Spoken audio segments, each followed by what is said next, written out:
Say, can you think of anything more romantic to do on a cold, winter, snowy day than to curl up with your angle grinder and make yourself some barnwood? I can't.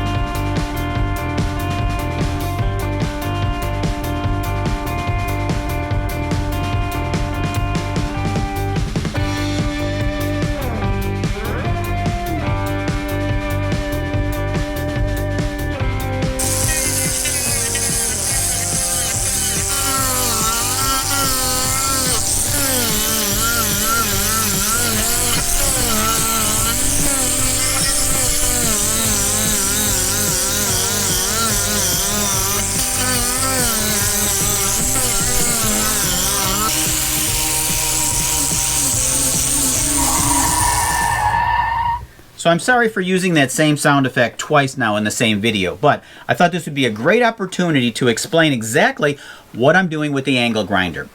I have this very stiff wire cup brush mounted and it's running at about 11,000 RPMs. So when I run it across in the direction of the grain, pressing very hard, what it's actually doing is removing the softer parts of the wood and leaving the wood grain exposed. Now, everyone knows that when you cut down a tree, you can see the growth rings. There's one for every year. So these pine boards are cut lengthwise or perpendicular to these growth rings. When you look at a piece of wood and you see the wood grain, what you're actually seeing are these growth rings.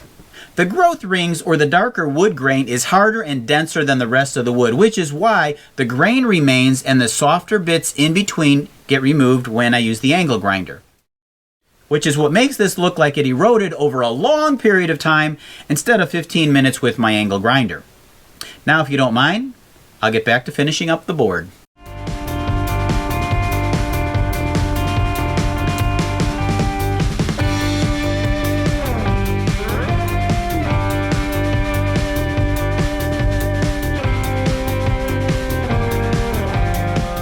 You can also grind down both sides of the board if you need to, but now that we have it looking rather old physically, the next step is to change the color. Old barnwood has a weathered gray appearance. Varathane has this product called Weathered Wood Accelerator. It claims to age wood in minutes rather than decades. I only have this stuff because I did a review on it, and it's junk. So if you have this sitting on your shelf, go get it and throw it in the garbage. I'll wait. I don't have a watch.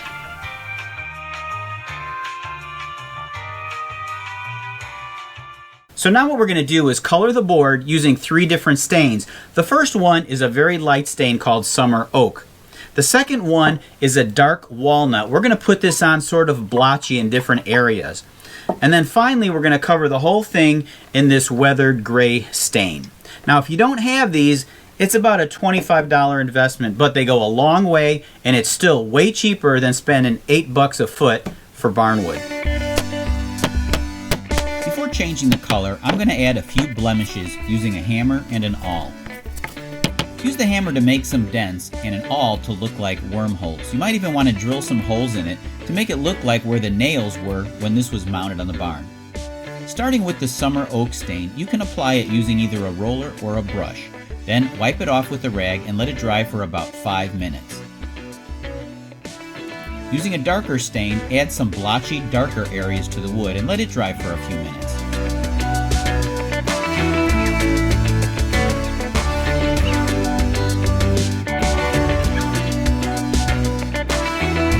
Lastly, we're going to use the weathered gray stain.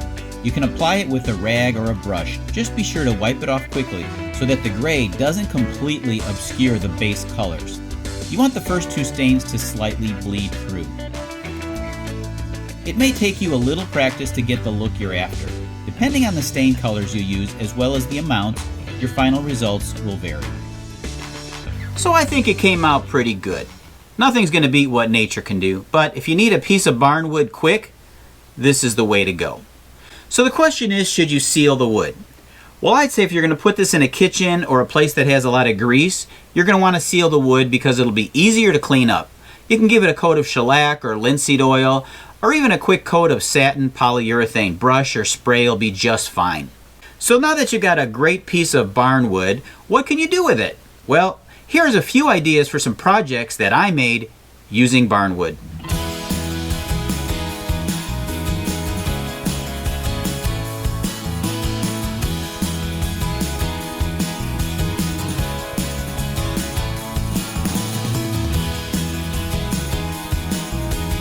Thanks for watching this video all the way to the end.